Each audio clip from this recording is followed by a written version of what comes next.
The LPRC recently completed a research study on precarious employment and its impacts in London. Precarious employment is defined as non-standard employment. But if things continue the way they've been doing, we won't be able to call it non-standard for much longer. Because part-time work, irregular hours, no medical coverage, having to choose between your eyes or your teeth, working multiple jobs just to make ends meet, this is becoming the standard. That's becoming the norm. Finally, in Ontario, we're seeing long overdue improvements to minimum wage and labour laws. But all they do is cover up the flaws of a labour market that ignores human dignity and the right to live here simply, without fear of being homeless or hungry. Precarity is not about money, it's about security. You know, only about half of working-age Londoners have secure or stable employment. And if you look at young people, single people, it's significantly less than half. And those words, secure and stable, are relative. They don't mean what they used to mean. You might hear people say that London's unemployment rate has gone down to pre-recession levels, but unemployment rate doesn't take account of what types of employment working Londoners are engaged in. People in precarious jobs don't just lose out on wealth, but on physical and mental health. They're dissatisfied, anxious, angry, depressed, family lives impacted due to untold stress. 1 in 3 feel that uncertainty regarding their employment directly impeded their ability to do things with friends and family. 1 in 3. While GDP increases ever so fast, the gap between haves and have-nots gets ever more vast. Anyone can be precariously employed. It's not just poor people working contract jobs, as I've been told by some snobs, but anyone who is self-employed or employed on short-term contracts or part-time faculty teaching at multiple institutions with no benefits. Like the teachers at Fanshawe College, who are currently on strike. They've struggled now in week number 5. At Fanshawe, 68% of faculty are non-full-time. There are 700 of them on the picket lines, the longest college strike of all time. 24,000 Fanshawe students have been affected. The semester's not going quite as expected. The college doesn't offer full-time jobs anymore. Not like they used to do before. Even when someone leaves or retires, part-time workers are the only new hires. In 24 colleges across Ontario, 12,000 teachers are on strike, 500,000 students out of class. This is about fairness, not about money.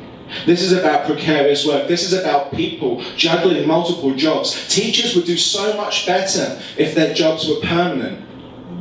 Wouldn't that be brilliant? If teachers knew what they were going to be teaching instead of worrying every 4 months whether they will have work for the next 4 months.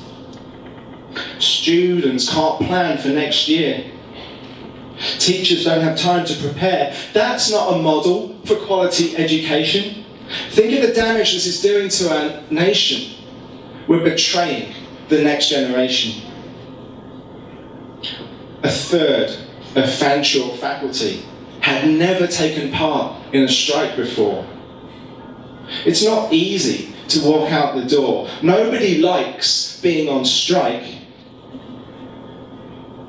But the college employers didn't anticipate this level of resistance. Like many employers, they want to eliminate the concept of full-time employment and have a workforce full of part-time workers who are not represented by the union, don't earn a fair wage, have no job security or benefits. Students have been supportive of the strike and some are angry. But teachers are angry too. Students tell me that they expect precarious employment after graduation. How's that for an aspiration? Teachers are standing up and walking out. What else can someone in that situation do? Strikers are fighting for them, for the students' generation too. the implications go far beyond the college sector to other sectors where employers are favouring a gig economy simply to make more money. 8 men hold half the world's wealth, half the world's money. It's like a sick joke, but not very funny. And even more barbaric practices are now in style. 85% of employers are making their workforce more agile.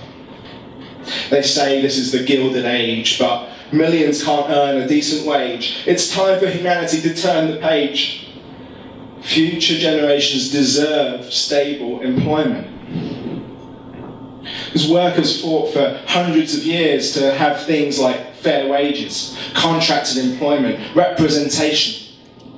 Today, things are going full circle and those gains are being eroded.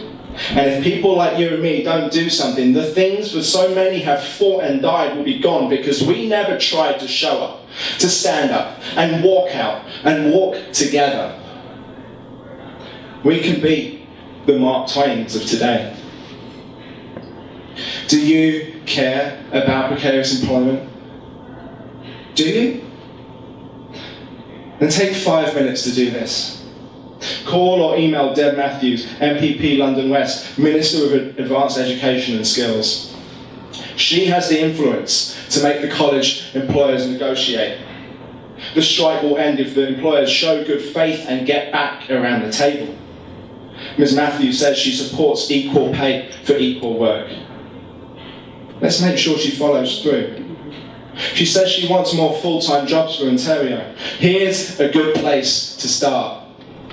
Precarious employment cuts right to the heart of poverty and insecurity today. It's up to all of us to make it go away. We have a choice to use our voice and put pressure on our elected representatives.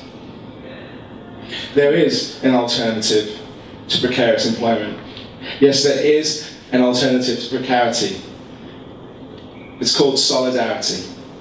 It's when we show up as humans for one another.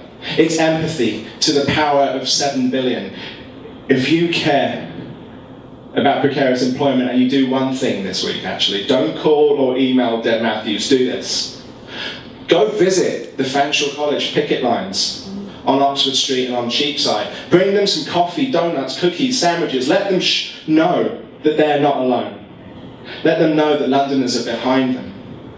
Let us show the kinder face of humanity. Let us show that solidarity will triumph over precarity. And what else? I want to hear your suggestions. We need to hear all suggestions. We need to ask the right questions, with all voices included too. Is our current system doing what it's supposed to do? At the end of the day, who's serving who? Let's stand up together to change the situation. Together we can do it. Let's start the conversation.